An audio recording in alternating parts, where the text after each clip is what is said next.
Bienvenidas y bienvenidos a una nueva charla en vivo del Instituto de Astronomía de la Universidad Católica del Norte. En esta oportunidad nos acompaña la astrónoma e investigadora postdoctoral Daniela Barría, quien nos va a comentar justamente sobre las estrellas variables. Así que bienvenida, Daniela, ¿cómo estás? Hola Daniel. Muy bien, gracias. Buenas tardes. Bueno, aquí estamos esperando que se conecten algunas personas. Hasta el momento tenemos 32 personas, y así que nos explique en breve qué es de qué va a tratar esta exposición sobre las estrellas variables y este fenómeno que se da, estas estrellas también tan magníficas.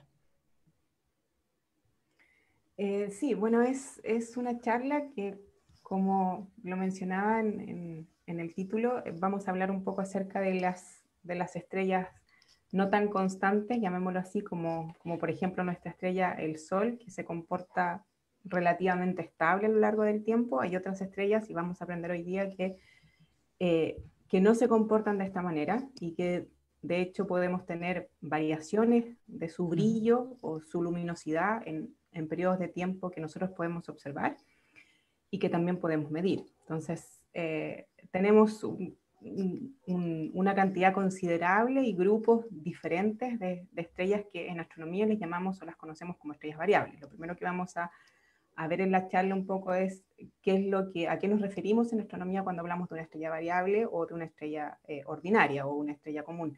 Y luego vamos a profundizar un poco en los tipos más importantes. No podemos hablar de todas porque en realidad son Son varias, varias. pero sí podemos concentrarnos o conversar un poco acerca de las más conocidas o las más importantes, que es lo que me gustaría tratar en la charla. Perfecto. Antes de comenzar, le quiero comentar a las personas que en el caso que esta transmisión se desconecte, simplemente deben esperar un minuto o un minuto y medio y actualizar la página y estaremos de vuelta en breve.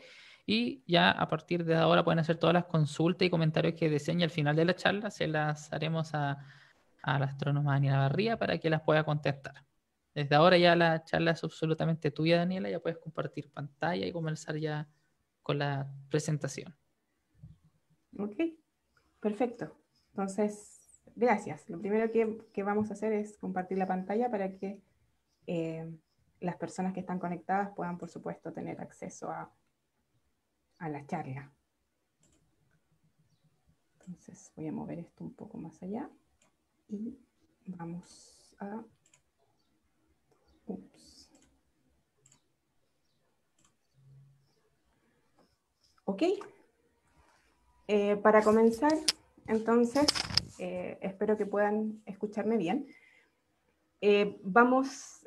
Les comento, hay una pequeña diapositiva que coloqué en la primera página como representativa del tema del cual vamos a conversar hoy día, que como ya les mencioné, responde a una área de la astronomía estelar que investiga, digámoslo, estas estrellas que presentan cambios en su brillo o en su luminosidad en el tiempo.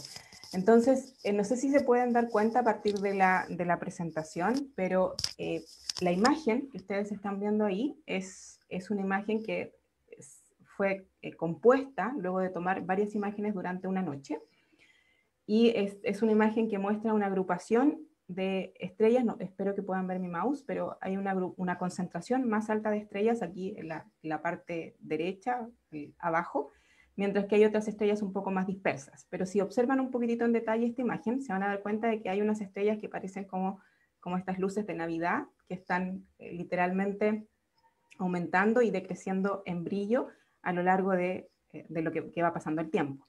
Entonces, ese es un ejemplo clásico de las estrellas que vamos a conversar hoy día, que son estas estrellas que yo les comentaba, que se conocen como estrellas variables, y que son estrellas que dentro de un tiempo que nosotros podemos observar, ellas nos muestran que efectivamente tienen cambios en su luminosidad o cambios en el brillo de las estrellas. Estas estrellas son muy particulares porque, de hecho, los vamos a conversar en un momentito más.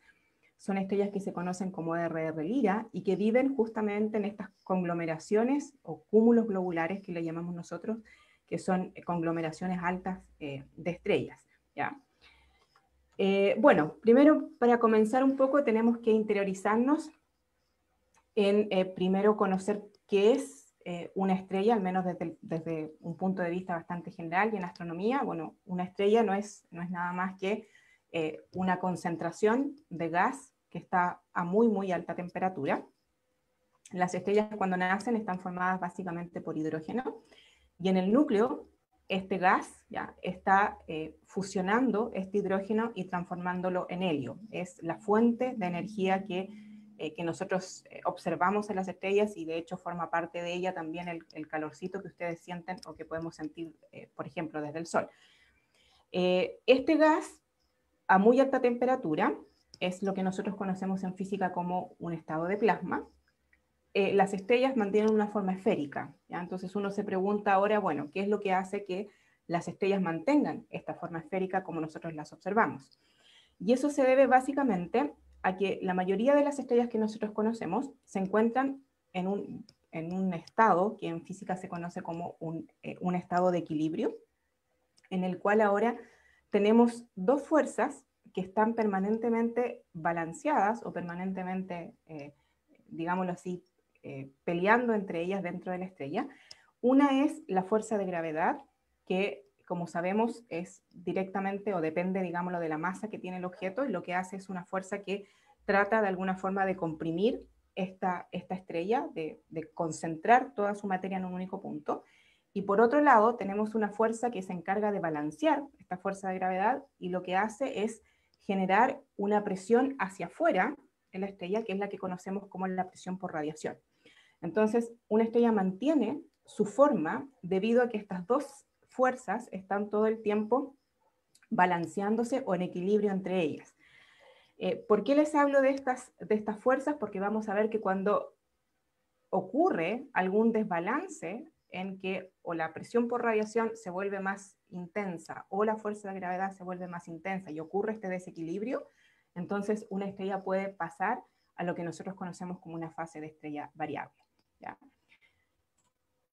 Bueno, también las estrellas, como sabemos, no son objetos celestes estáticos. Las estrellas en realidad tienen un proceso evolutivo. Podríamos decir que las estrellas nacen, viven y mueren.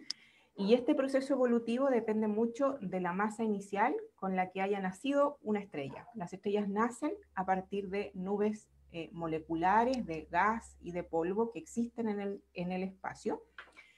Y aquí en este diagrama muestra un poco lo que es la evolución de una estrella dependiendo de su masa inicial. Entonces vamos a suponer que hay estrellas que nacen, al igual, digámoslo, como nacen los bebés, que hay bebés que nacen con menos peso y otros que nacen un poco con mayor peso. En el caso de las estrellas sucede, eso sí, que la evolución a lo largo de su vida va a depender mucho de la masa inicial con la cual nació esta estrella. Entonces nosotros podemos clasificar a las estrellas en aquellas que nacen con baja o mediana masa, ya que es la secuencia que ustedes observan en la parte de arriba de la presentación, y aquellas estrellas que nacen más masivas. ¿Ya? Cuando hablamos de estrellas masivas estamos hablando de estrellas que tienen masas de 8 o mayor, perdón, a 8 o 9 veces la masa de nuestro Sol. Mientras que nuestro Sol entra en la categoría de arriba, es una estrella de baja masa, ¿ya? Así es que vamos a ver que la evolución de una estrella de baja masa, una vez que la estrella nace, hablamos de que la estrella nace cuando en el interior de la estrella comienzan a generarse las reacciones nucleares, es decir, el hidrógeno del cual está formado básicamente la nube madre, desde la que nació la estrella.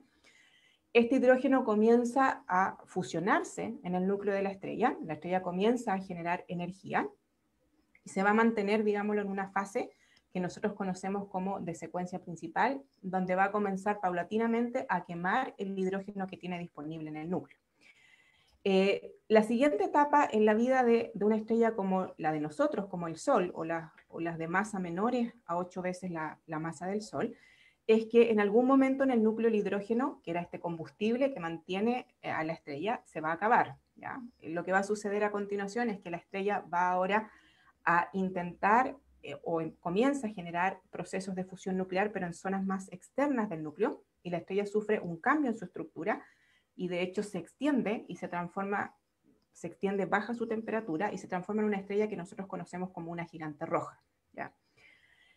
Lo que va a suceder a continuación es que la estrella va a comenzar ahora a fusionar lo que quedó de la quema del hidrógeno, es decir, el helio, que estaba ahora en el centro, comienza a fusionarlo y a transformarlo en otros elementos químicos más pesados, como en este caso el carbono y el oxígeno, y va a formar un objeto que nosotros conocemos como una nebulosa planetaria, la siguiente etapa evolutiva, donde ahora vamos a tener en el centro una estrella que es una estrella inerte de carbono y oxígeno, una estrella muerta, llamémoslo así, mientras que el material de las capas exteriores de la estrella queda desparramado alrededor de este objeto central.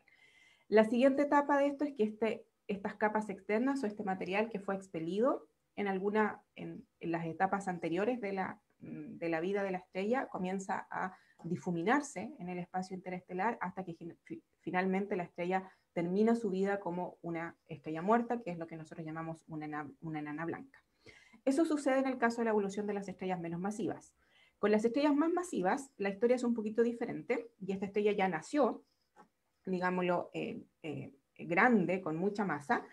Estas estrellas viven, de hecho, un tiempo mucho menor a lo que lo hacen las estrellas de menor masa, y eso está directamente relacionado con la capacidad que ellas tienen para quemar el hidrógeno en el núcleo y para generar energía, dado que las estrellas más masivas necesitan una tasa de quema de hidrógeno más alta para poder mantenerse estable, generalmente queman el hidrógeno más rápido y eso las hace vivir menos. Bueno, en el caso de las estrellas más masivas, van a pasar por algunas etapas similares a las estrellas menos masivas, van a dejar de quemar hidrógeno en algún momento en el núcleo, van a comenzar a quemar el helio, pero ellas al ser más masivas pueden comenzar a quemar, por ejemplo, el carbono y el oxígeno también, ¿ya? Y así siguiendo por el silicio hasta llegar al hierro. Cuando estos materiales o la fusión en la parte central se apaga, llamémoslo así, la estrella, digámoslo, se va a inflar nuevamente, pero se va a transformar esta vez en lo que nosotros conocemos como una supergigante roja. Y finalmente, lo que va a pasar es que cuando ya no exista fusión nuclear de ningún tipo, entonces la estrella sucumbe, porque ya no hay presión por radiación que pueda sostener a la estrella. La estrella va a concentrarse, digámoslo, la fuerza de gravedad va a ganar en este caso y se va a transformar en lo que nosotros conocemos como una supernova, que es el colapso y la explosión de una estrella muy masiva, ¿ya? Lo que va a quedar aquí en el centro va a ser un objeto muy, muy compacto, que puede ser tanto una estrella de neutrones como un agujero negro, bordeado, eso sí, por material de las capas externas que fueron expelidas durante la explosión.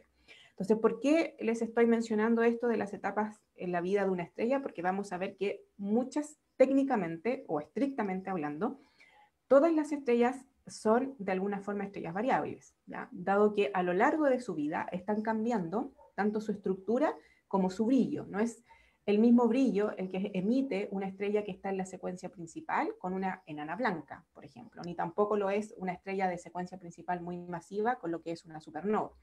Entonces, cuando uno habla de estrellas variables, tiene que ser cuidadoso en términos de decir, ok, bueno, todas las estrellas varían porque a medida que van evolucionando, van cambiando en su brillo. Pero las estrellas que vamos a tratar hoy día son aquellas estrellas que, de hecho, presentan variaciones de brillo, pero en escalas de tiempo mucho menores. En el caso de la evolución de una estrella, todo este proceso evolutivo que yo les mencioné dura del orden de miles de millones de años, ¿ya? Entonces estamos hablando de cambios evolutivos que son muy largos, pero hay otros cambios que son más pequeños o más cortos en intervalos de tiempo, y es lo que vamos a mencionar hoy día. Bueno, y esto es más o menos para que nos hagamos una idea de qué es lo que, cuando nosotros observamos una estrella, las estrellas que nosotros vemos o que ustedes ven en la noche en el cielo, son estrellas que efectivamente están en distintas etapas de su evolución. Algunas son gigantes rojas, otras son estrellas de secuencia principal, otras, digámoslo, eventualmente pueden llegar a ser enanas blancas o estrellas de neutrones, etcétera, etcétera, no que las podamos observar, pero sí que podemos ver el material que está alrededor de ellas. Entonces aquí hay una imagen que muestra un poco el tamaño a escala de distintas estrellas, incluyendo el Sol, que no sé si lo pueden ver ahí, pero aparece como un puntito muy pequeño en la parte izquierda de la pantalla. Y luego algunas un poco más conocidas para nosotros, para hacer una comparación, como por ejemplo Rigel, ¿ya? Que es una supergigante azul que forma parte de la constelación de Orión, que es bastante conocida por nosotros acá en el hemisferio sur, mientras que la estrella opuesta forma uno del borde, llamémoslo así, de la falda que posee Orión, mientras que en el otro extremo, en el hombro de Orión, se encuentra una supergigante roja que es Betelgeuse, ¿ya? Y que Betelgeuse, de hecho se los voy a mencionar también en la presentación, vamos a ver que ha tenido un comportamiento bastante anormal el último año, por decirlo así, y también de hecho entra en la categoría de una estrella variable. Bueno, finalmente Antares en el Escorpión, que es también una supergigante roja, pero consideren ustedes que nuestra estrella, en realidad el Sol, es bastante pequeña en comparación en tamaño con estas otras. Bueno, ¿qué pasa con las estrellas variables? Ya vimos que las estrellas tienen una evolución y que para mantener este equilibrio, entonces siempre estas dos fuerzas tienen que estar de alguna forma en balance. La presión por radiación que se origina debido a la quema del hidrógeno o la quema del material en el núcleo de la estrella, es esta presión que está empujando al material hacia afuera, mientras que la fuerza de gravedad está tratando de comprimir la estrella hacia el interior. Entonces, una estrella variable es una estrella que en astronomía la definimos como aquella que experimenta cambios en su brillo en una escala de tiempo que es observable. ¿Ya? Aquí les estoy colocando el ejemplo, bueno, hay una animación que muestra una estrella que de hecho está cambiando su estructura, y en este sentido está pulsando, que es lo que llamamos, está agrandando y achicando en intervalos de tiempo que uno de hecho puede hasta medir. Y estas son un tipo de estrellas variables. Vamos a ver que hay más y hay distintos periodos también, pero quiero que se concentren un poco en el dibujo que aparece a la derecha, porque esto es muy importante cuando uno estudia las estrellas variables. Este dibujo que ustedes ven acá es lo que nosotros conocemos como una curva de luz en astronomía. Y lo que está midiendo es acá abajo en el eje horizontal, es el tiempo. No se preocupen ahora, la fase, digamos, es una fracción de tiempo, pero del periodo de la estrella. Y lo que ven acá en el eje vertical corresponde al brillo o la magnitud de la estrella, ¿ya? Entonces, cuando uno hace una medición, cada uno de estos puntitos que ustedes ven acá representa la medida en el brillo de esta estrella. Yo puedo una noche observar una estrella, medir su magnitud o medir su brillo, a la siguiente noche vuelvo a medir el brillo, la magnitud de la estrella, y así lo puedo hacer, digámoslo, durante años si quiero.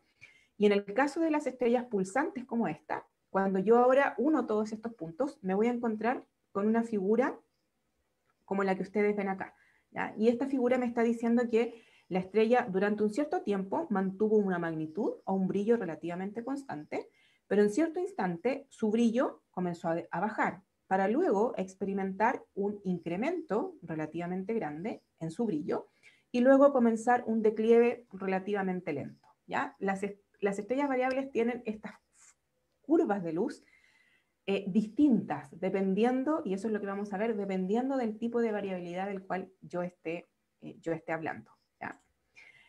Bueno, una cosa, las magnitudes, alguien me podría refutar un poco ahí, que no sé si voy a poder volverme, pero en el eje de las magnitudes, aquí, noten que alguien me va a decir, pero acá tiene una magnitud 7 y acá tiene una magnitud 8. En astronomía las magnitudes se miden a la inversa, y eso significa que las magnitudes más grandes, ¿ya?, corresponden a brillos menores, ¿ya?, o a luminosidades menores, por si acaso. Entonces, las estrellas variables, como les comenté, hay un sinnúmero de estrellas variables que conocemos, y como a los astrónomos y a los científicos en general nos encanta esto de clasificar los objetos en distintos grupos.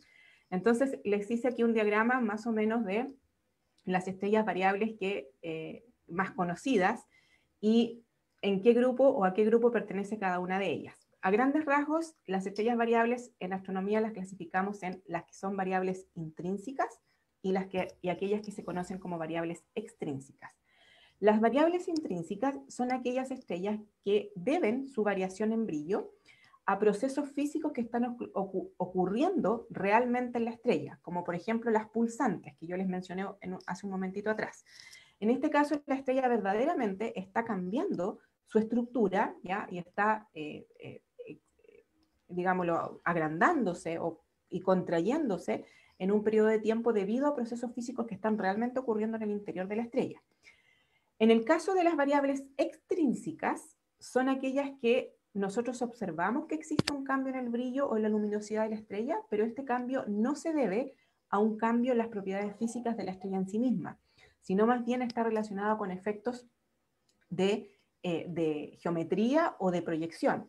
Un ejemplo clásico de una variable extrínseca es, por ejemplo, un sistema binario, un sistema de dos estrellas, donde las estrellas están orbitando respecto a un punto en común, y en cierto momento una de las estrellas tapa a la otra.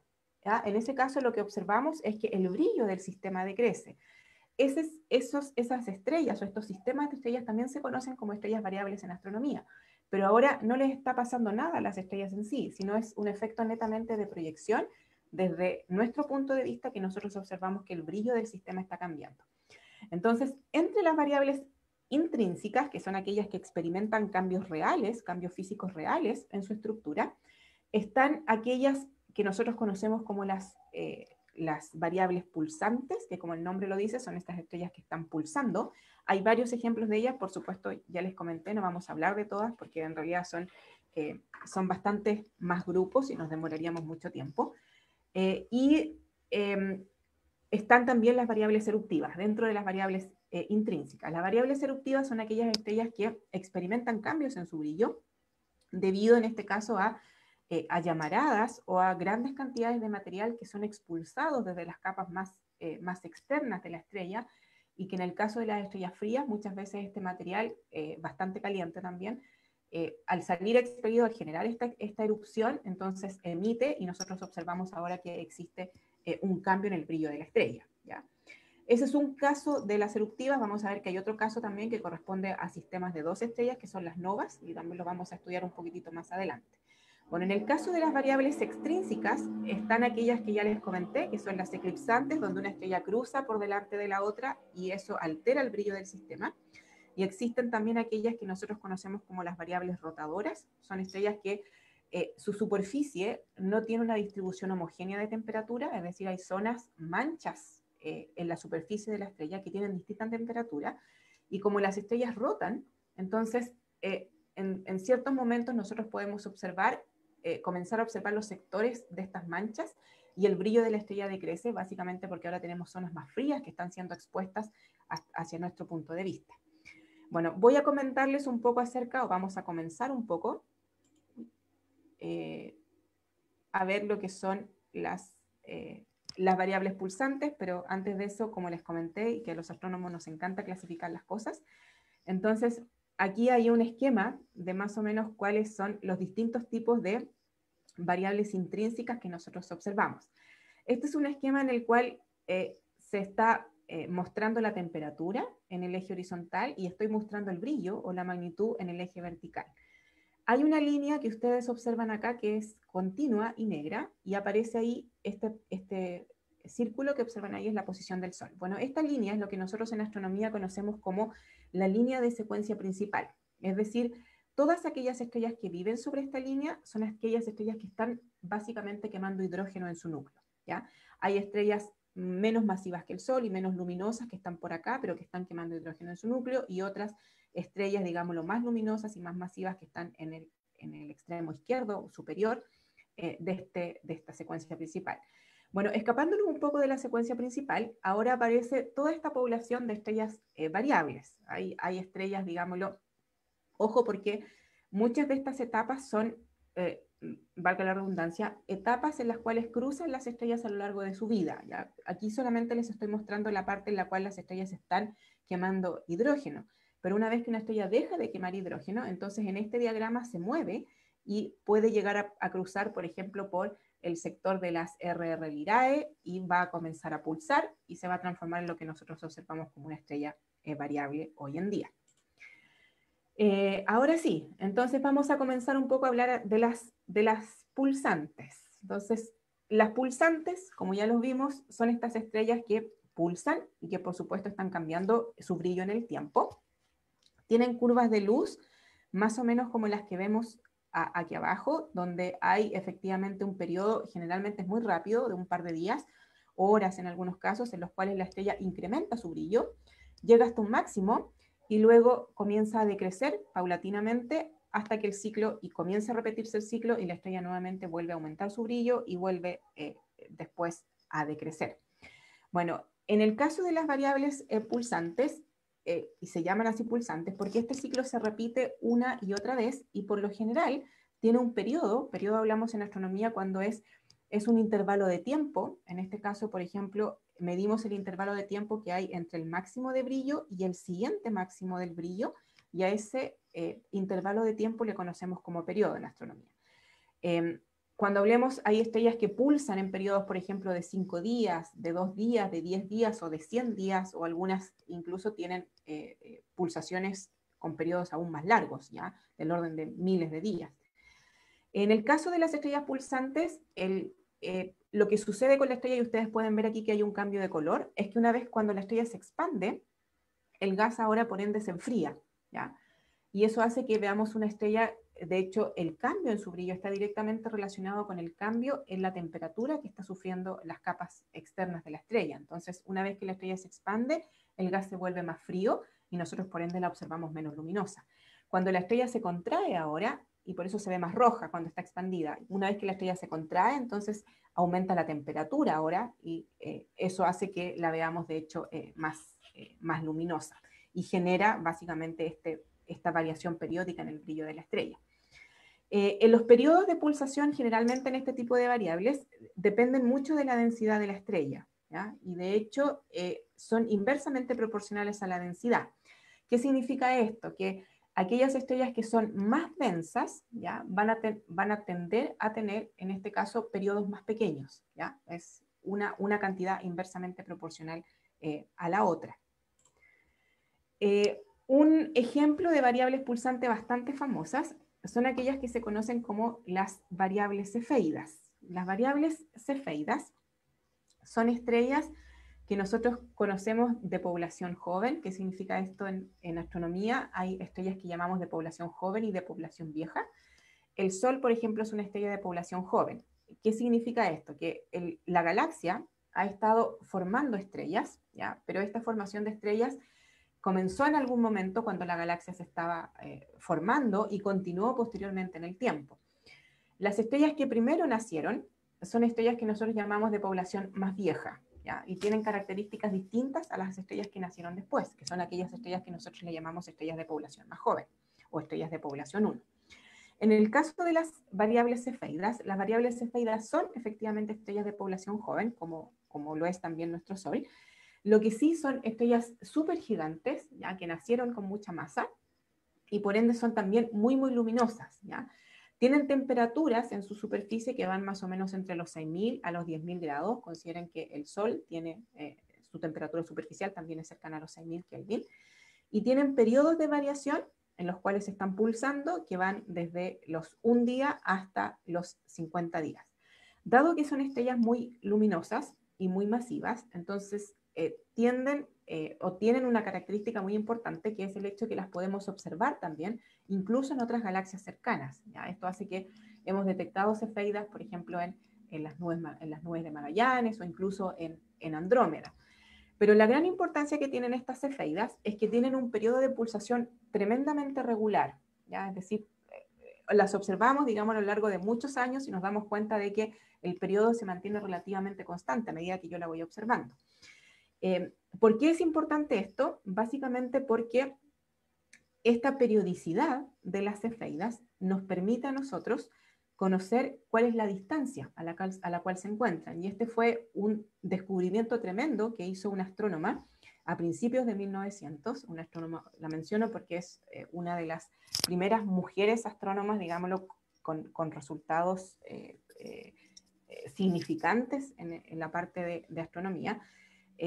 Ella, digámoslo, trabajaba en la universidad en Harvard, en un college, y en esa época las mujeres no se les permitía entrar a los telescopios, entonces se usaban literalmente como verdaderas calculadoras, donde los astrónomos varones observaban, luego les entregaban los datos a ellas, que en esas épocas venían unas placas de vidrio, y las mujeres que estaban, digámoslo, fuera del telescopio, entonces se encargaban de estudiar estas estrellas y en algunos casos clasificarlas por brillo, o si identificaban algún cambio, entonces tenían que también informárselo, digámoslo, a los astrónomos que estaban ahí. Entonces, una de estas astrónomas, que era Henrietta Levy, descubrió que efectivamente había una relación entre el periodo que tenían las variables cefeidas y su brillo. Básicamente aquellas estrellas que aparecían con periodos más grandes, es decir, con tiempos o intervalos de tiempo mayores entre pulsaciones, eran al mismo tiempo aquellas estrellas más luminosas. Esta relación, que es más o menos lo que ustedes ven en este gráfico, donde las estrellas, los puntitos representan las estrellas, tiene una tremenda implicancia en astronomía, porque una vez que yo conozco la luminosidad de una estrella, entonces puedo conocer su distancia. En el caso de las cefeidas, si yo conozco ahora su periodo, simplemente voy a poder conocer su luminosidad. Y a partir de su luminosidad voy a poder derivar su distancia. Por supuesto, esto fue un tremendo hallazgo y hasta el día de hoy las cefeidas siguen siendo uno de los indicadores de distancia que tenemos en astronomía. Consideren que medir la distancia en astronomía no es una tarea fácil, pero las cefeidas, o cuando encontramos estas estrellas cefeidas en otras galaxias, entonces uno puede comenzar ya a medir distancias. Incluso las cefeidas sirvieron asimismo para determinar cuáles son los límites de nuestra propia galaxia, ¿ya? Si encontramos cefeidas, digámoslo, en lugares apartados, podemos medir su distancia y luego tener una estimación de la estructura y del tamaño o de la distancia, de la escala de distancia de nuestra galaxia, de nuestra propia galaxia. Bueno, otro tipo de variables pulsantes que también son interesantes y relativamente conocidas, porque asimismo nos permiten también calcular distancias, son aquellas que les mostré al comenzar esta presentación, que son las famosas RR Lira o variables RR Lirae, y que son estrellas que también están en esta fase de pulsación. La variación que experimentan, eso sí, estas estrellas en brillo es menor a lo que son las gigantes, dado que ya son estrellas bastante menos masivas, son estrellas en realidad poco masivas, menores en masa que nuestro Sol, o menor a una masa solar. Lo que sí tienen ellas es que son estrellas de población más envejecida, ya hablamos en este caso ahora de estrellas de población 2, eso hace que sean estrellas más antiguas también, ¿ya? Y tienen periodos cortitos. Generalmente los periodos de pulsación de estas estrellas son menores a las 24 horas y se observan en grandes cantidades, por lo general, en los cúmulos globulares, ¿ya? Que yo les mencioné, son agrupaciones de estrellas que pueden tener desde miles a millones de estrellas, que están, por supuesto, ligadas gravitacionalmente, y una de las características que tienen estas agrupaciones es que nacieron o tienen que haber nacido en un intervalo de tiempo más o menos parecido. Entonces, las diferencias que nosotros observamos, digámoslo, en todas estas estrellas del cúmulo, por ejemplo, ven ustedes estrellas más rojas, estrellas más azules, están directamente asociadas a todas las etapas evolutivas que uno puede observar en la vida de una estrella. Aquí hay una curva de luz característica de una RR Lirae, como ya comentamos, digámoslo, tienen periodos bastante bajos y por ende también nos sirven para estimar la distancia a la cual se encuentran los cúmulos globulares en nuestra galaxia. ¿Qué son los cúmulos globulares? Como ya les comenté, son estas agrupaciones, los cúmulos globulares son agrupaciones muy antiguas de estrellas, ¿ya? Que se formaron que muy posiblemente sean, de hecho, parte de la formación intrínseca de nuestra galaxia, se formaron en las primeras etapas en las cuales la galaxia se estaba comenzando a formar. Y lo que sabemos es que nuestra galaxia es una galaxia espiral de disco, que tenemos un llamado el centro galáctico, que el centro galáctico a su vez está bordeado por esta estructura que es lo que conocemos como el bulbo galáctico, ¿ya? Y la mayoría del material, por supuesto, de la galaxia se encuentra apostado en este disco. Aquí están las nubes de gas donde se forman estrellas, etcétera, etcétera. Y la galaxia en sí misma está embebida dentro de un material más fino que nosotros conocemos como el halo, y aquí, digámoslo, se encuentran estos cúmulos globulares. Entonces, las RR Lirae, por ejemplo, han sido tremendamente útiles porque nos han permitido también determinar la distancia que existe a estos cúmulos globulares que están lejanos en nuestra galaxia, ¿ya? Y por último, dentro de estas variables pulsantes, también cabe destacar que hay otro grupo que son las llamadas variables Mira, o variables de largo periodo, porque efectivamente tienen periodos de pulsación muy largos, estamos hablando de mayores a los 100 días. Son estrellas generalmente gigantes, ya más frías, y se encuentran en la última etapa, en una de las etapas finales de evolución de las estrellas, por ejemplo, como nuestro Sol. Ya en algún momento de su evolución, cuando ya no se esté quemando hidrógeno en el núcleo, las estrellas van a pasar, las estrellas de menor masa pasan por una fase en el cual van a comenzar a quemar hidrógeno en una capa que está superficial al núcleo, y en una capa más externa aún hay una capa, una capa de helio más interna y una capa de hidrógeno más externa. ¿Qué es lo que va a pasar en esta etapa evolutiva? Que la capa de helio puede comenzar a se enciende, digámoslo, para comenzar a formar el helio, pero lo hace de manera periódica. Entonces esta capa de helio está quemando helio, periódicamente se prende y se apaga.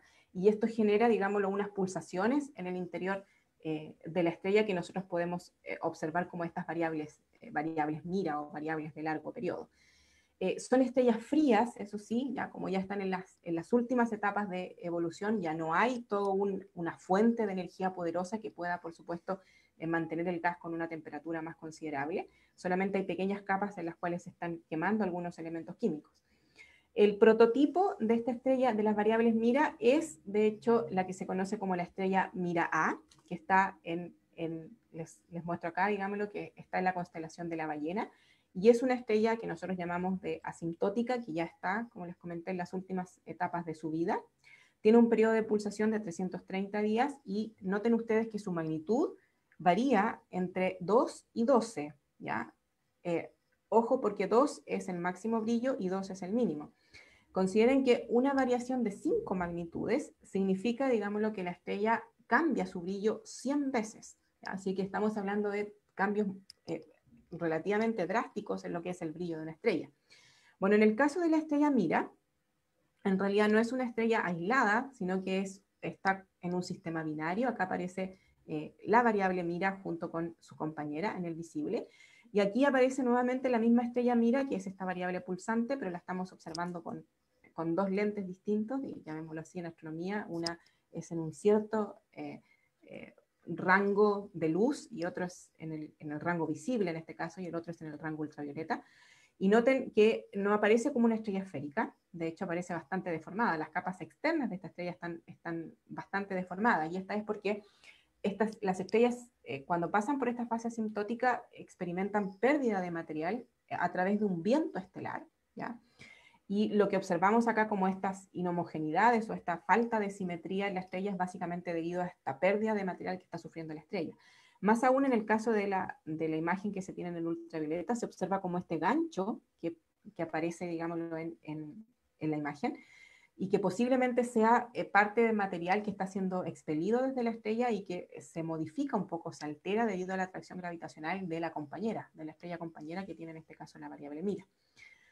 Bueno, por si la quieren eventualmente observar, y esa es una de las cosas que les voy a comentar también al final de esta charla, las estrellas variables son para todos nosotros y están en el universo, y las podemos observar especialmente aquellas que tienen periodos de variación cortos, ¿ya? La variable Mira, como les comenté, está dentro de la constelación de la ballena. Es visible, todavía es un poco visible, mayormente visible en el invierno, acá en el hemisferio sur, y es esta estrellita que aparece, digámoslo, marcada acá, por si alguien se siente tentado a observarla en alguna noche. Bueno, las siguientes variables, vamos a seguir todavía dentro del grupo de las variables intrínsecas, son aquellas que les había comentado que son las variables eruptivas. Estas estrellas en realidad se clasifican en dos grupos, ¿ya? O dos subgrupos dentro de estas variables eruptivas, unas que conocemos como las variables eruptivas como tales, y otras que conocemos como las variables cataclísmicas. Las variables eruptivas son aquellas estrellas que experimentan estas repentinas explosiones en su superficie, donde liberan una gran cantidad de material, digámoslo, y esto por supuesto altera lo que es el brillo que nosotros recibimos de la estrella, y lo observamos también como un cambio en su luminosidad, y se asocia por supuesto a un cierto tipo de variabilidad también. Estas imágenes, las dos imágenes que ustedes ven acá, corresponden a imágenes de hecho del Sol. El Sol no es considerada en sí una variable eruptiva, y les voy a explicar por qué, pero sí tiene estas gigantescas llamaradas o gigantescas pérdidas de material que ocurren repentinamente y que expulsan material desde las capas más externas de la estrella, como la fotósfera, digámoslo, la cromósfera, incluso desde la corona. No se considera una variable eruptiva, ¿por qué? El Sol. Porque si bien estos flares o estas llamaradas son tremendamente poderosas, en realidad varían muy poco lo que es el brillo que nosotros recibimos del Sol. Entonces, no es que vayamos a experimentar un cambio tremendo en lo que es la energía que nos está llegando desde el Sol debido a estas llamaradas. En el caso de las variables eruptivas, las estrellas variables eruptivas generalmente ya son estrellas bastante frías. Entonces, cuando ocurren estas erupciones de material, el gas ahora, es que sí está más caliente, sí genera un cambio drástico en el brillo. En el caso de nuestro Sol no es así, porque no es una estrella tan fría, tiene una temperatura superficial del orden de los 6.000 Kelvin. Cuando hablamos de estrellas frías, hablamos más o menos de los 2.000 Kelvin. Bueno, el otro grupo de variables eruptivas que existe es aquel que se conoce como el de las variables cataclísmicas, y yo les voy a comentar en un momento más, que no corresponden únicamente a una estrella aislada, sino que en realidad son estrellas binarias o son sistemas de dos estrellas. Bueno, las variables eruptivas que yo les comentaba, las eruptivas normales, aquí hay un ejemplo, se conocen también como, debido al nombre de la estrella prototipo. La estrella prototipo es aquella estrella que primero se descubrió que presentaba esta variabilidad, y posteriormente todas aquellas otras estrellas que se descubren que tienen una variabilidad similar entran dentro de este grupo de las, por ejemplo, en este caso, las llamadas V-SETI. Tienen violentas e impredecibles, no tienen pulsaciones periódicas como lo son las pulsantes, sino que ahora ocurren, digámoslo, los eventos en un tiempo que nosotros no podemos predecir, y son básicamente llamaradas en su superficie. Esas explosiones están directamente asociadas con variaciones que existen en el campo magnético, digámoslo, de la estrella. Para que ustedes se imaginen más o menos un imán, nosotros sabemos que un imán está formado de un polo norte y un polo sur, ¿ya? Los imanes que ustedes tienen pegados en el refrigerador. Bueno, en el caso del plasma, como el del que están formados las estrellas, estos polos norte y estos polos sur, las estrellas actúan, digámoslo, como verdaderos imanes. Entonces, hay ciertas zonas en la superficie o bajo la superficie de la estrella que tienen una polaridad positiva y otras que tienen una polaridad negativa. Es como si fueran los dos polos de un imán. Y ocurre que bajo ciertas condiciones, estos dos polos, digámoslo, las líneas, se unen entre sí, o se unen de una manera que no podemos observar porque son líneas de campo magnético, pero muchas veces acarrean el material que está en la superficie y lo mueven a través de estas líneas de campo magnético. Se cree que en el caso de las llamaradas muy muy fuertes ocurren justamente cuando estas líneas se recombinan, se libera esta energía magnética almacenada en forma de energía cinética y sale, digamos, gran parte de material expelido desde la superficie, que es lo más probable que ocurra, digamos, en el caso de las llamaradas. Bueno, como les comenté, son estrellas jóvenes, generalmente pasa en el caso de estrellas jóvenes frías y que son poco masivas, y por eso les decía yo que esta variación de brillo es notoria, dado que estas estrellas son más frías. Entonces yo observo ahora cambios en el brillo debido a este material que está siendo expelido, esta liberación de energía que está siendo expelida desde la superficie. No así en el caso de estrellas más calientes, donde ya estas perturbaciones son las llamaradas que ocurren en estas estrellas frías son muy parecidas a las que ocurren en el Sol. Pero en el caso del Sol, como les comenté, no afectan grandemente a lo que es el brillo total del Sol. En el caso de las estrellas más frías sí va a ocurrir este efecto. Aquí hay un gráfico que muestra más o menos una estrella, por ejemplo, que apenas se ve antes de que ocurra una de estas llamaradas. Luego, cuando ocurre una llamarada, noten ustedes cómo aumenta el brillo de la estrella básicamente parece aparecer ahora en esta fotografía. Luego la estrella comienza nuevamente a decrecer en brillo y ocurre un nuevo flare o una nueva llamarada y la estrella nuevamente vuelve a aumentar su brillo. Y esto es una curva de luz que muestra lo que es el decrecimiento en el brillo de la estrella una vez que ocurre el flare. Ya hay una explosión, aumenta el brillo de la estrella y luego comienza paulatinamente a decrecer. ¿Ya? Aquí, como dato, digámoslo, la estrella más cercana a nuestro Sol, que es la estrella Próxima Centauri, que se encuentra en la jerga astronómica, decimos a 4,3 años luz de nosotros. Eso significa que a la luz le demora 4,3 años llegar hasta nosotros. La estrella Próxima Centauri, de hecho, encaja en esta categoría de una estrella V-SETI, ¿ya? Y se han detectado variaciones en Próxima Centauri que corresponden a estas explosiones repentinas o estas llamaradas repentinas que ocurren sobre su superficie. Entonces no son estrellas tan lejanas a nosotros. Bueno, en el caso de las eruptivas, yo les comenté que habían dos grupos, eran las eruptivas normales, que fueron las que acabamos de ver, y aparecen ahora también otro tipo de eruptivas que se conocen como las novas, y que posiblemente ustedes han escuchado. Aquí hay una imagen que muestra una nova, en este caso es la nova 1975 Cygni, donde la flecha roja, esto es una imagen, digámoslo, del cielo, muestra la posición de la estrella antes de este cambio en el brillo, y la imagen superior muestra lo que es el cambio de brillo en la estrella unos días posterior.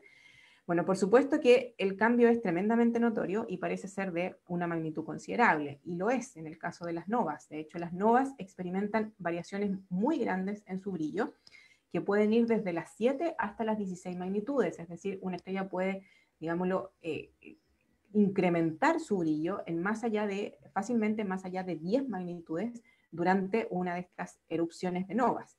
Y lo que aparece acá arriba es la curva de luz, donde podemos ver que hay un aumento en el brillo considerable en una escala de tiempo corto. Generalmente esto ocurre en menos de un día, 1 o 2 días más o menos, y luego comienza a haber un declive relativamente más pausado y que puede durar meses, en los cuales la estrella todavía se mantiene un poco brillante y cada vez va decreciendo más aún en su brillo.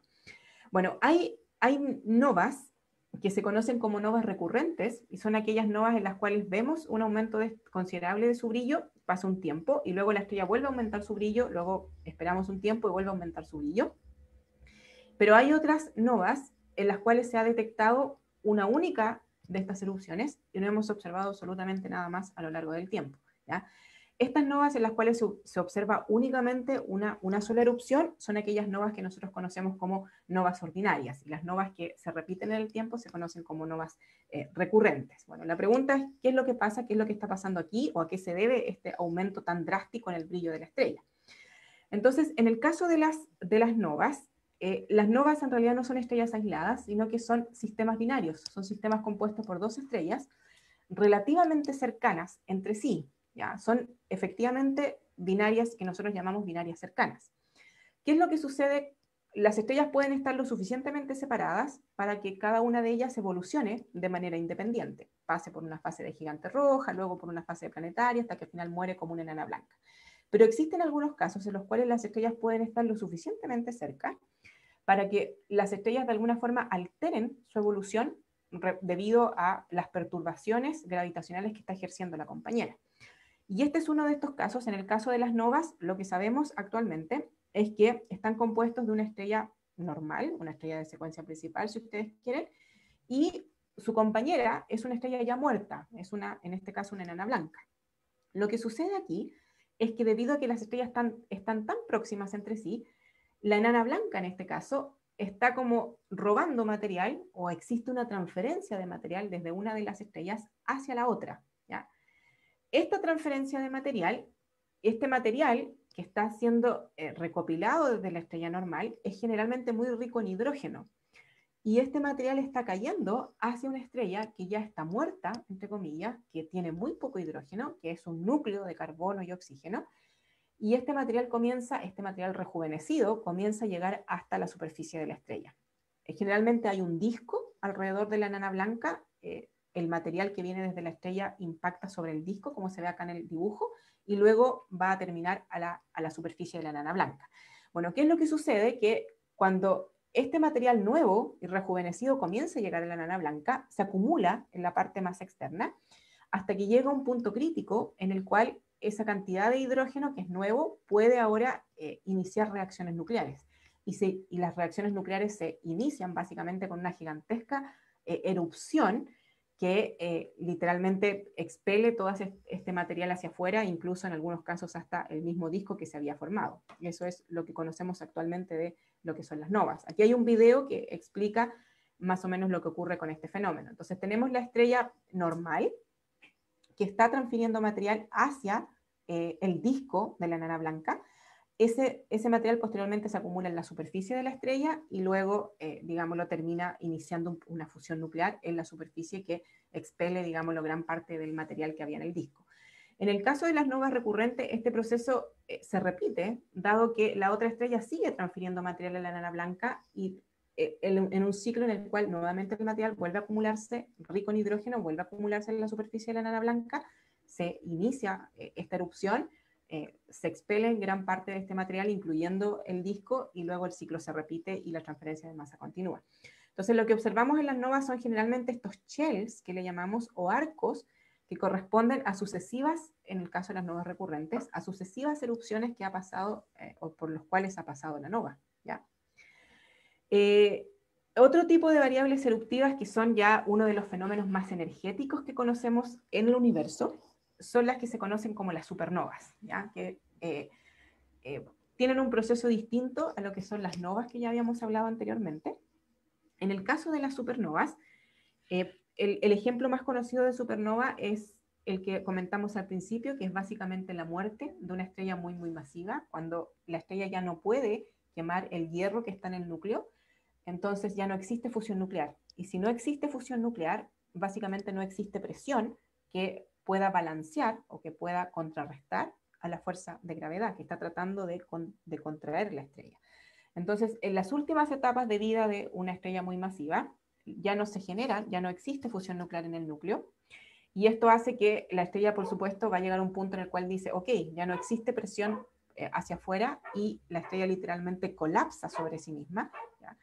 Y las capas externas de la estrella salen expelidas en una explosión muy, muy poderosa y muy gigantesca que se conoce como una erupción de supernova, ¿ya?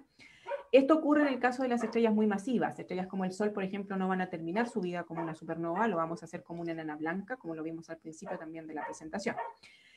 Pueden llegar, las explosiones de estrellas tan masivas mediante una supernova son tremendamente energéticas y pueden llegar a ser tan brillantes como lo es una galaxia pequeña. Es una cantidad de brillo equivalente a millones o a billones de soles, como si estuvieran concentrados en un único punto.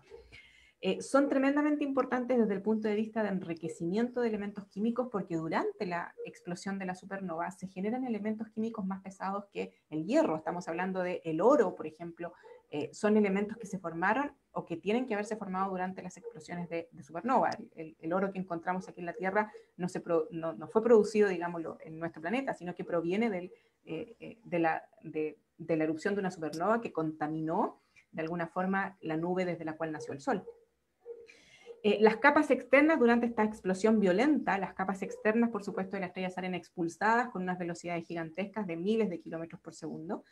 Y lo que pasa a continuación es que se genera, digámoslo, debido a esta explosión, una onda de choque, que es un pic de energía ahora debido a la explosión, que es lo que conocemos, por ejemplo, cuando hay una explosión, que ustedes ven en las películas que aparece como esta onda que parece barrer todo. Bueno, esta misma onda de choque se genera durante la explosión de una supernova. Y esta onda de choque lo que hace es que comienza a hacer que brille o que podamos observar el material que está quedando o que ha sido expelido de las capas más externas de la estrella.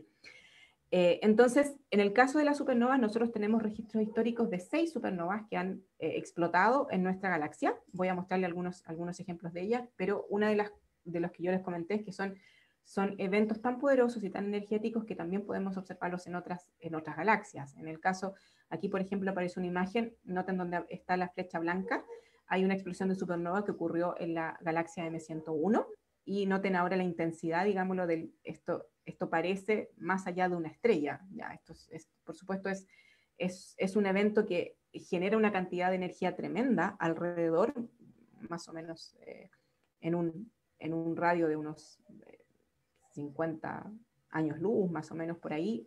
Las alteraciones son considerables, grandes brotes de rayos gamma, digámoslo, o de liberación de neutrinos que ocurren también durante la explosión de la supernova. Una un poquito más cercana, que también tenemos registro, es la supernova de 1987, que de hecho es muy importante porque fue descubierta desde el Observatorio de las Campanas, acá en Chile, bueno, uno de los descubridores, porque hay otros que lo hicieron de manera simultánea, y ocurrió de hecho en una de las galaxias satélites que tiene nuestra Vía Láctea, que es la Gran Nube de Magallanes. ¿Ya? Aquí hay una imagen de la Gran Nube de Magallanes, o una porción de la galaxia, antes de la erupción de la supernova, y noten lo que sucede después de la erupción de la supernova.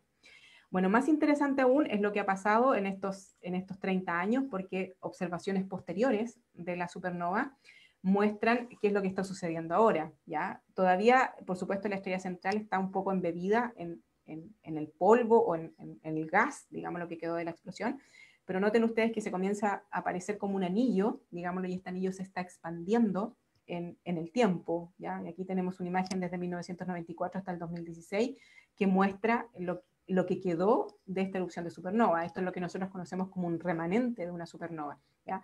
Este anillo, por supuesto, va a seguir expandiéndose a una velocidad considerable.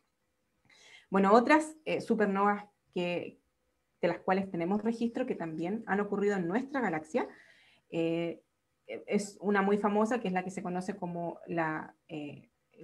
que es hoy día lo que conocemos con la nebulosa del Cangrejo, pero se conoce como la supernova de 1054, y que fue registrada y observada por los chinos. Ya existen documentos históricos en los cuales se exhibe, figuras en las cuales se muestra, digamos, una estrella muy brillante que apareció en el cielo, que incluso podía verse a simple vista durante el día.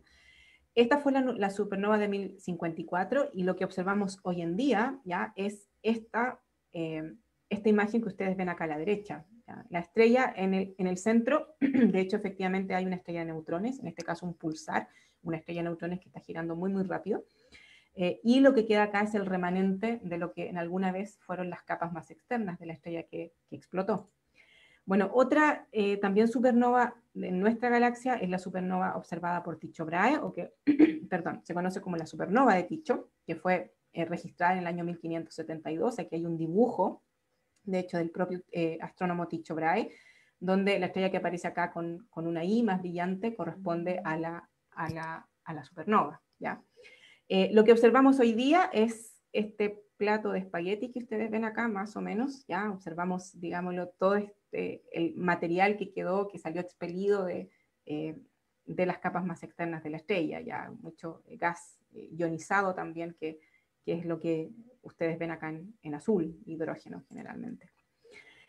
Y hay otra supernova también destacable, que es la supernova observada por otro astrónomo, que es Johannes Kepler, en el año 1604, donde también aquí aparece un dibujo en la constelación de Ophiuchus, donde esta que aparece con una N corresponde a esta estrella mucho más brillante, que es la supernova que se detectó, y que hoy en día el remanente que observamos de esta supernova corresponde más o menos a la imagen que ustedes pueden ver acá, que en realidad es una combinación de una imagen tomada por varios telescopios, el Chandra, el Spitzer y el Hubble, ¿ya?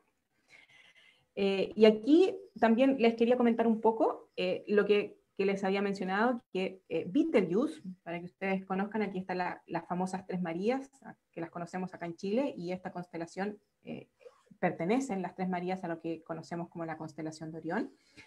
En uno de los hombros de Orión, acá está Betelgeuse, que es esta supergigante roja que nosotros observamos. En el diametralmente opuesto está esta supergigante azul, que es Rigel, pero Betelgeuse es una candidata a ser una supernova, y es una candidata a ser una supernova relativamente cercana. Ya está en escala astronómica a 700 años luz, lo cual equivale a, en escala astronómica es relativamente pequeño eso.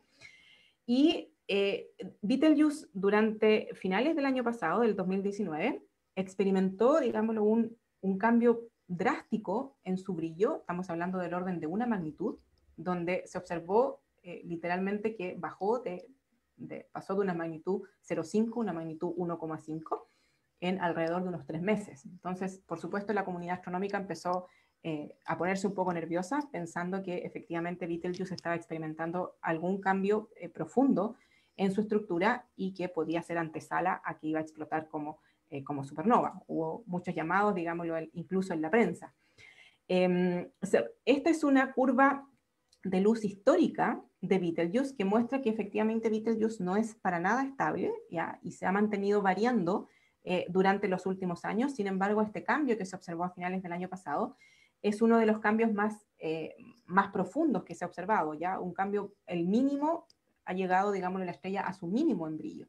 Entonces, hubieron muchas teorías respecto a qué es lo que estaba pasando con la estrella, hasta que finalmente llegaron unas observaciones, o se hicieron análisis de unas observaciones tomadas por el telescopio espacial, y se llegó a la conclusión de que este decrecimiento que había experimentado Betelgeuse en su brillo se debía básicamente a que hubo una tremenda llamarada, o digámoslo, una erupción en su superficie que liberó mucho material o mucho gas desde la superficie de la estrella, y este material, digámoslo, a medida que se iba alejando de la estrella, comenzó a enfriarse y se transforma ya en polvo, y ese polvo impide que veamos cierta parte de la estrella. Y eso hizo que bajara su magnitud, digámoslo, una cantidad considerable.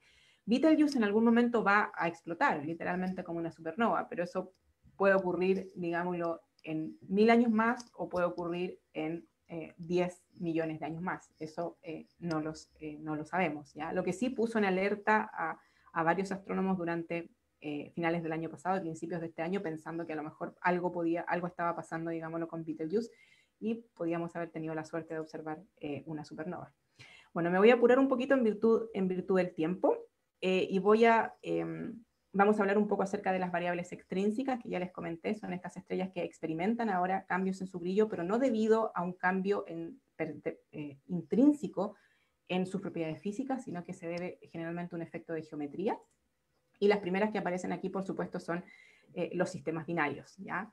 Los sistemas binarios, como ya les comenté, son dos estrellas que orbitan respecto a su centro de masas, a este punto en común, y que si es que tienen una inclinación favorable, entonces nosotros podemos observar que una de las estrellas literalmente eclipsa a la otra, y cuando eso ocurre, entonces nosotros vemos que el brillo del sistema decrece, ¿ya? Ese es un tipo de estrellas que también conocemos como variables en astronomía.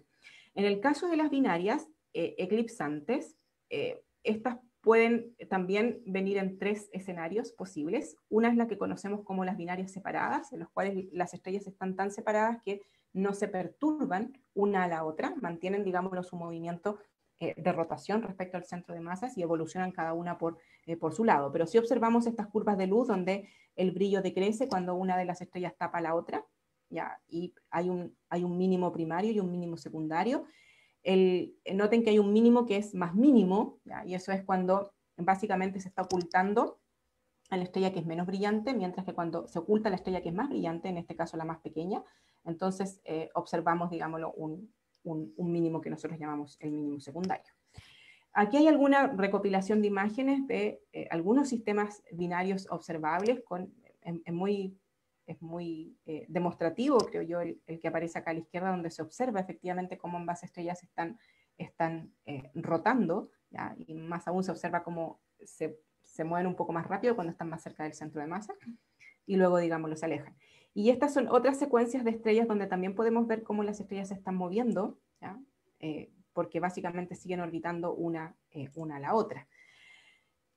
Bueno, en el caso de las binarias, yo ya les comenté, las binarias separadas evolucionan cada una por su lado, mientras que hay otro tipo de binarias que se conocen como binarias semiseparadas, donde ahora las estrellas sí pueden de alguna forma alterar su estructura debido a que la otra estrella está relativamente cercana. Y un ejemplo clásico de esto es las que nosotros conocemos como las binarias Algol. Por supuesto, sigue produciéndose el fenómeno del eclipse. Cuando una de las estrellas cruza delante de la otra, entonces nosotros vemos que se altera el brillo del sistema, y por eso entran también dentro de la clasificación de estrellas variables. En el caso de los sistemas Algol, tenemos una estrella relativamente envejecida, ¿ya? Y una estrella de secuencia principal. La estrella envejecida, noten incluso que está un poco deformada, parece como una gota de agua, ¿ya? Esta deformación se debe justamente a las perturbaciones gravitacionales que está generando la estrella compañera, que en este caso es la estrella de secuencia principal. En el caso de los sistemas Algol existe también una transferencia de masa desde una estrella hasta la otra, ¿ya? Y el lugar donde impacta este material se conoce como el punto caliente o el punto de impacto, que generalmente emite también radiación. La estrella Algol es una de estas binarias semiseparadas, y les hago la connotación histórica aquí. Algol, de hecho, el nombre Algol significa endemoniada o del demonio, ¿ya? La estrella Algol es una binaria eclipsante semiseparada que pertenece a la constelación de Perseus, y de hecho en la mitología griega Algol forma el ojo de la cabeza de la medusa, quien Perseus, digámoslo, cortó. Por supuesto, para los antiguos griegos el universo y por ende las estrellas eran inmutables, ¿ya? No podían cambiar en el tiempo. Entonces, por supuesto que algunos observadores de la época se dieron cuenta de que Algol parecía estar cambiando su brillo en el tiempo. Entonces, para los griegos, digámoslo, esto no estaba nada más que asociado con alguna fuerza maligna, o básicamente había sido creada por el demonio debido a que experimentaba todas estas variaciones. Entonces, el nombre Algol, de hecho, de la estrella endemoniada, proviene justamente de esto. Hoy en día sabemos que hay muchas más estrellas variables, y que Algol no es nada más que uno de estos sistemas semiseparados que nosotros catalogamos como estrella variable. Esto de nuevo es una simulación que muestra un sistema Algol, y noten ustedes qué es lo que pasa con la curva de luz. Noten que acá arriba la curva de luz no es plana, como en el caso de las binarias separadas, sino que tiene como una guatita, y esto se debe a la proyección que genera la estrella que está deformada, ¿ya? La estrella de secuencia principal, la estrella envejecida en el caso de las Algol, está deformada como una gotita de agua, entonces proyecta para ciertos instantes. Nosotros vemos una esfera, pero para otros instantes esto se ve un poco más alargado.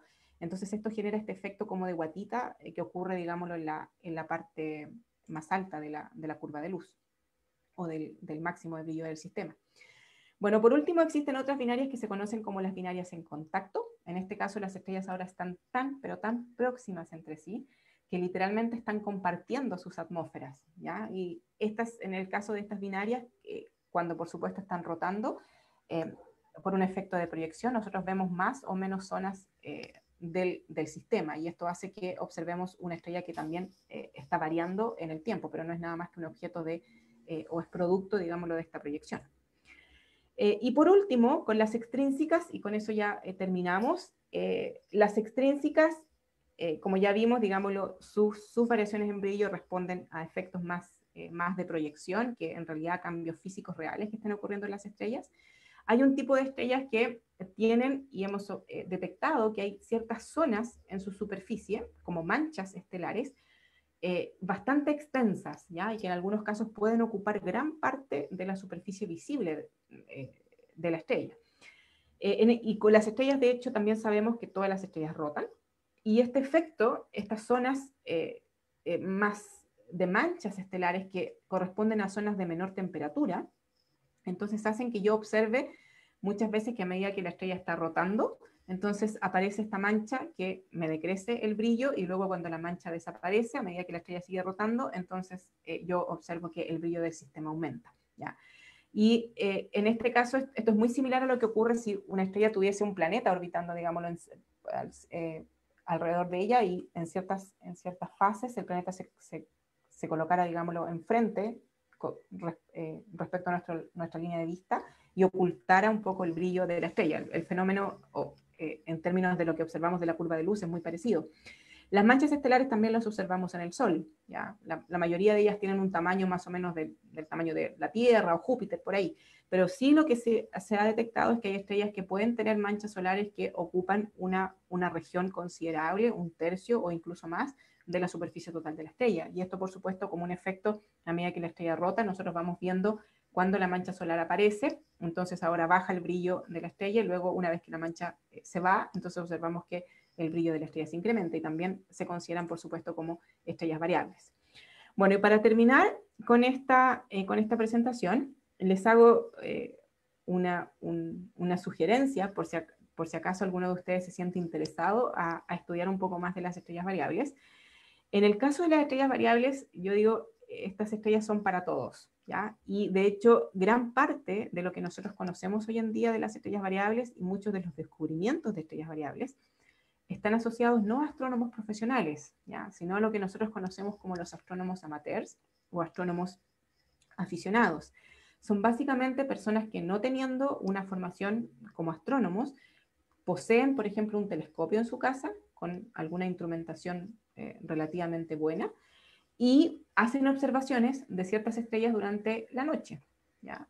Este grupo de astrónomos aficionados ha sido de una importancia tremenda en lo que es el estudio de las estrellas variables en la astronomía. Entonces, en el estudio de las estrellas variables confluyen tanto los astrónomos profesionales como los astrónomos amateurs.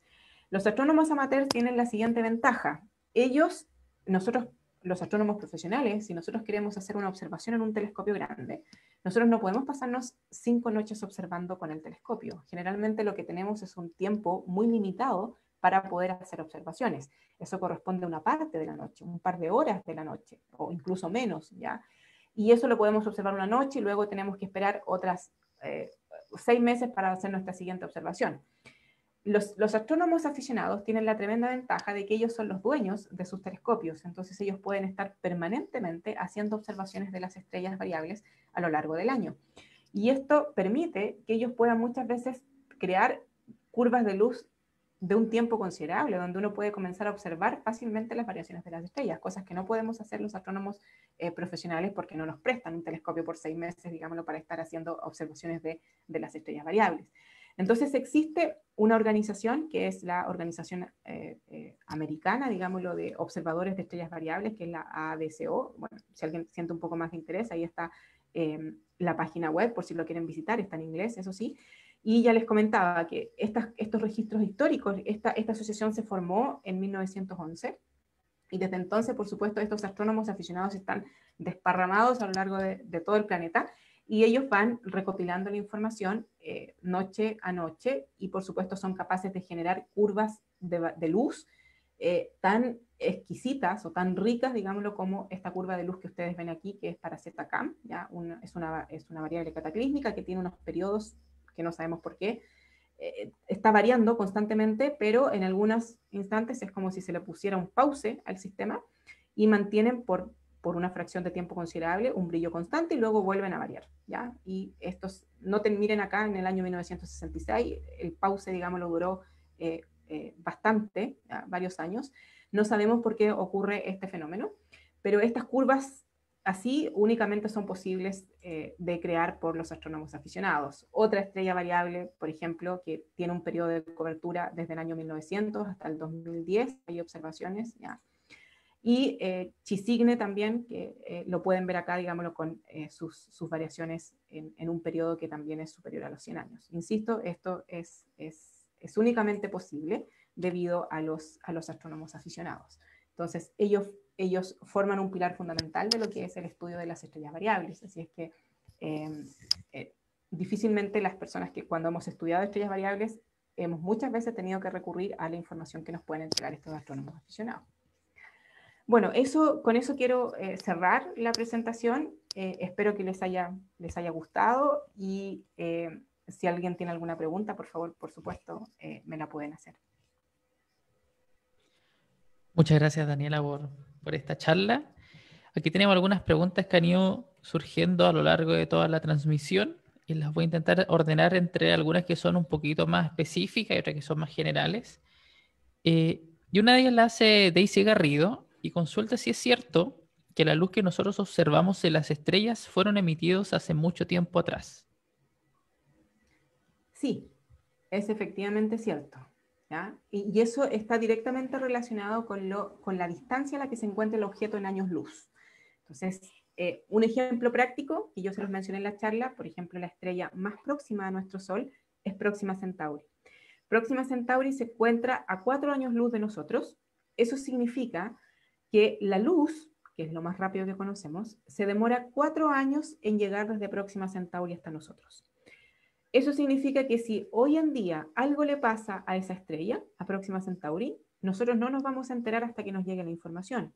Y esa información viene a través de la luz, y la luz se va a demorar 4 años en llegar hasta nosotros. Por lo tanto, recién en el 2024 vamos a saber si algo le pasó a esa estrella hoy en día, que es el año 2020. Y eso, por supuesto, tienen que extrapolarlo a Betelgeuse, está a 700 años luz de nosotros. Posiblemente Betelgeuse, quién sabe, a lo mejor ya explotó como supernova, pero no nos vamos a enterar hasta que nos llegue la información a nosotros. Y eso va a ocurrir, si ocurre hoy día, nosotros nos vamos a enterar recién 700 años después de eso.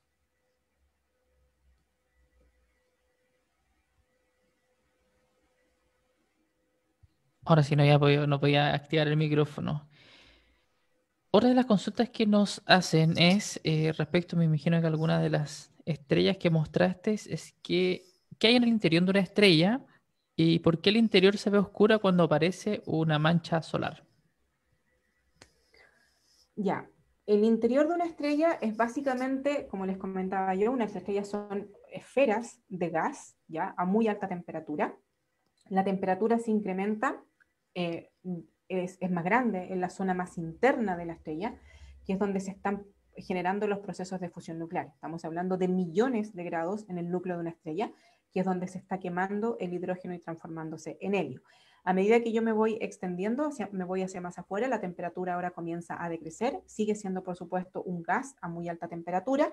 Consideren que en el caso del Sol, la parte más interna del Sol, que es donde se están llevando a cabo los procesos nucleares, tiene del orden de 14 millones de grados, y a medida que yo me voy hacia la parte más externa del Sol, comienzo a bajar en temperatura, hasta llegar a su superficie, donde en la superficie detectamos una temperatura cercana a los 6.000 grados, ¿ya? Esa era la primera pregunta. Y la segunda era... Era, ¿qué tiene, bueno, qué tiene el interior y por qué presentan, son más Ah, oscuras las cuando hay... manchas. Sí, Exactamente. ya. Y eso está... Las manchas solares aparecen, como les comentaba yo, hay un campo magnético, ¿ya? El campo magnético se genera básicamente en física, decimos cuando yo tengo una carga eléctrica que se mueve, ¿ya? Si yo coloco un electrón a moverse, entonces el electrón va a desarrollar un campo magnético. Entonces, cada vez que yo tenga una carga eléctrica en movimiento, entonces aparece un campo magnético. Bueno, ¿qué es lo que sucede en el caso de las estrellas? Las estrellas literalmente son millones de cargas eléctricas que están en movimiento todo el tiempo, ¿ya? Y estas cargas eléctricas lo que están haciendo es básicamente generar campos magnéticos. Hay ciertas zonas dentro de la superficie de una estrella en los cuales el campo magnético de alguna forma está un poco más concentrado y esto impide que la energía o el calor, si ustedes quieren que viene desde el interior de la estrella, pueda salir por esas zonas, ¿ya? Básicamente lo que hace la estrella genera su energía en el núcleo, pero luego de eso, esa energía tiene que ser transportada hacia la superficie. Es como cuando yo caliento, si yo quiero calentar agua en una olla, lo que voy a hacer es colocar la olla en la estufa y el calor va, por supuesto, a comenzar a afectar las capas que están más abajo del agua, ¿ya? Si colocamos agua a hervir. Entonces, ¿qué es lo que va a suceder? Esas capas que están más calientes comienzan a subir ahora hacia la parte más arriba donde hay capas más frías y las capas más frías se van yendo hacia abajo, ¿ya? Y ese es un proceso que va ocurriendo cíclicamente hasta que finalmente las capas más calientes comienzan a llegar a la parte más arriba del agua. En el caso del Sol ocurre un proceso muy similar. La energía se genera en las partes, la energía y el calor se generan en las partes más internas. Estas partes más internas, más calientes, comienzan a subir ahora mediante estos movimientos cíclicos que llamamos movimientos de convección y van a llegar a la parte de más superficial del Sol. Pero en ciertas zonas donde hay una concentración muy alta de campo magnético, estas zonas más calientes, digámoslo, esta energía no puede salir desde ahí, queda como atrapada. Entonces estas zonas quedan más frías y por eso se genera lo que nosotros llamamos una mancha solar, ¿sí? Perfecto. Justamente hablando del mismo Sol, preguntan si, Daisy Garrido, si alguna vez el Sol se podría convertir en una supernova. No, no, eso está directamente relacionado con la masa inicial que tiene el Sol. El Sol es una estrella pequeña, ¿ya? Es una estrella nana, y para formar una supernova necesitamos, digamos, estrellas que tengan masas por lo menos de 8 o 9 veces la masa del Sol. Entonces el Sol no podría llegar a formar una supernova, ¿ya? Va a terminar como una nebulosa planetaria, pero no como una supernova. Perfecto. Respecto a las estrellas variables, consulta André Matías, eh, ¿estas estrellas variables se pueden utilizar como candelas estándar?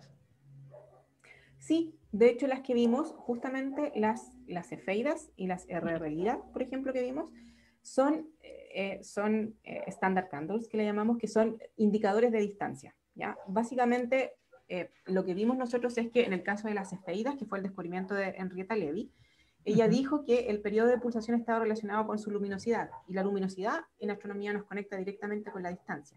Por lo tanto, estas estrellas variables, como algunas variables, como las variables pulsantes, eh, eh, como las cefeidas o como las RR Lyra, e incluso las supernovas, se pueden usar como indicadores de distancia.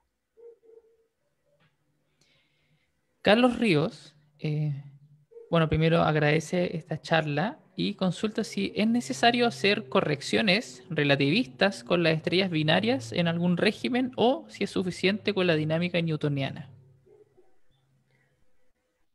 Depende de lo que tú quieras estudiar. Por ejemplo, en el caso de tenemos un tipo de binarias que son binarias que se conocen como binarias de rayos X, donde ahora tenemos dos estrellas. Una de las estrellas es una estrella normal, llamémoslo así, pero la otra estrella es un agujero negro, ¿ya? La estrella normal transfiere material al agujero negro, se forma un disco alrededor y aparecen verdaderos jets relativistas, ¿ya? Que emergen, digámoslo, desde el agujero negro, donde si tú quieres estudiar eso, entonces sí vas a tener que hacer, sí o sí vas a tener que utilizar la relatividad. En el caso de las binarias más separadas, no es necesario hacer esas correcciones, a no ser que tú estés involucrado con velocidades muy altas, pero en el caso de las binarias normales no ocurre. Ni en el caso de las novas. En el caso de las supernovas, sí las velocidades de expulsión en esta explosión pueden llegar a alcanzar, por ejemplo, el 10% de la velocidad de la luz. ¿Ya? Y ahí sí necesitas hacer algunas correcciones durante la explosión de supernova. Todo depende de la variable que vayas a estudiar. Entonces, depende entonces finalmente del Depende estudio. de lo que tú, para las binarias normales, con la mecánica de Newton es suficiente, digámoslo. Perfecto. Aquí hay una pregunta quizá un poquito más subjetiva o más variable en general, que dice que Mauricio Espinosa dice que tan grande tiene que ser la inversión como para realizar observaciones de variables que se puedan tomar en cuenta. ¿La inversión en dinero?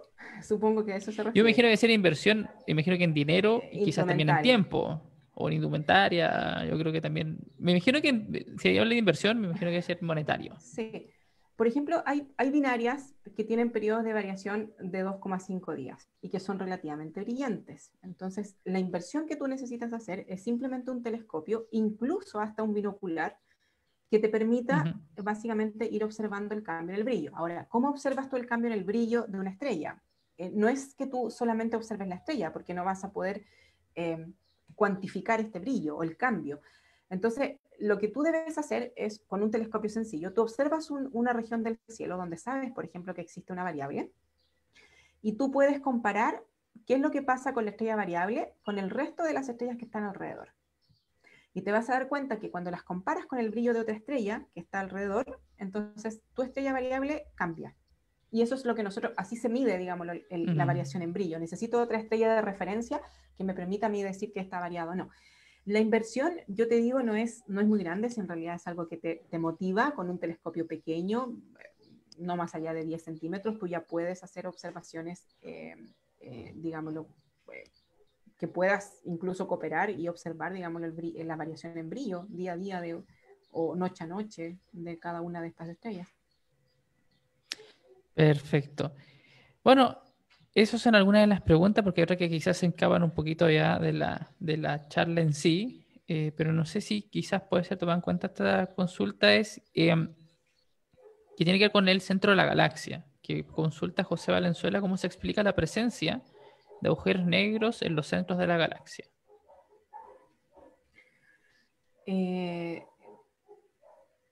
¿Cómo se explica la presencia? Creo que habría que preguntarle a una persona que sea más experta en la parte extragaláctica de cuál es la forma en la que se forman estos agujeros negros, digamos. Yo ahí me declaro un poco más de la parte más estrellas.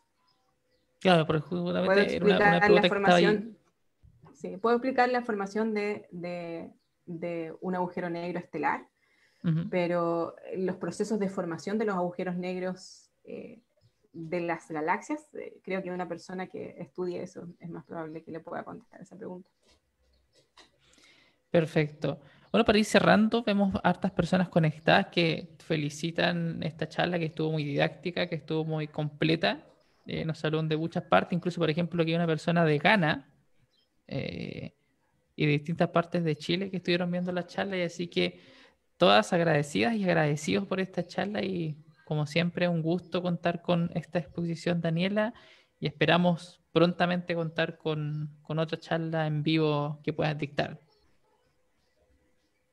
No, gracias a los que estaban ahí conectados, a los que, eh, eh, digamos, vieron la charla, y gracias a ti también, Daniel, por toda la logística detrás eh, de, de estos eventos.